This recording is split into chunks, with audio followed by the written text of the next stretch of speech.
In this tutorial, I'm going to demonstrate how to solve a system of equations by using the elimination method. The elimination method simply means getting rid of all the variables in both equations except for one. In other words, we want to make sure that we have only x's so we can solve for x, or only have y's remaining so we can solve for only y's. So in this case, we want to eliminate both x terms in our system so we can solve for y, or we can eliminate both y terms allowing us to solve for x. But once we know the value of the x, we could plug it in and solve for y, or once we know the value of y, we can plug that in for y and solve for x. But first, you have to eliminate both x's or both y's so you can solve for the other variable. In this case, we are going to eliminate the x variables. Now, in order to eliminate a certain variable, you have to add up both of the terms so they have a sum of 0. Right now, positive 4x and negative 2x have a sum of positive 2x. That does not equal 0. So what we can do is manipulate this equation here on the bottom so we can make this negative 2 opposite of what positive 4 is. And the opposite of positive 4 is negative 4. So if we multiply negative 2 by positive 2, that would give us a product of negative 4. However, when you multiply negative 2 by positive 2, everything on the left-hand side of this equation must be multiplied by positive 2. So we must distribute this 2 to both terms inside our parentheses. So when we do this, positive 2 and negative 2x give us a product of negative 4x, and 2 times positive 3y gives us a product of positive 6y. And don't forget that you have to do to one side of your equal sign what you did to the other in order to balance your equation. So we have to multiply negative 17 by positive 2 as well, giving us a product of negative 34.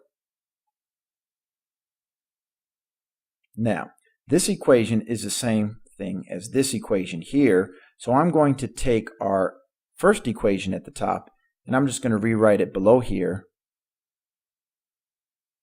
so we can add these two equations together. Because one of the steps during the elimination process is to actually add both of the equations together.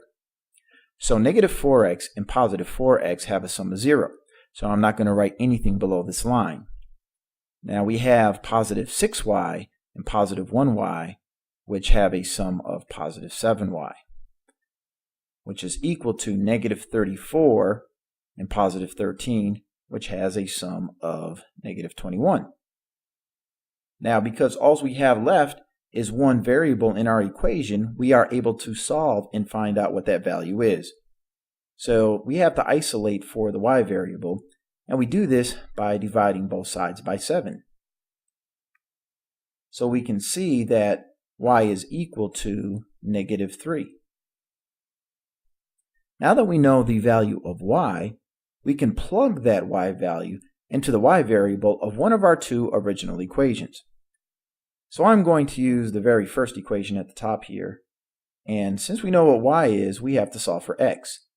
So I'm going to write 4 times x plus, and where the y was, I'm going to substitute that with negative 3. And that should equal 13. The next step is to do the opposite of adding negative 3, which is to add positive 3. So I'm going to add 3 to both sides of our equal sign. And 13 plus 3 is a sum of 16. These opposites cancel, leaving us with just positive 4x on the left. And to isolate the x variable, we have to divide both sides by 4. And 4 divided by 4 is 1, leaving us with just 1x on the left, and on the right side, 16 divided by 4 is positive 4. So now we know that the x value is equal to positive 4. So we would say that the x value for this system of equations is equal to 4, and the y value in this system of equations is equal to negative 3. And sometimes you may see the solution written as an ordered pair. The x value would be 4, and the y value would be negative 3. And that is an example of how you solve a system of equations by using the elimination method.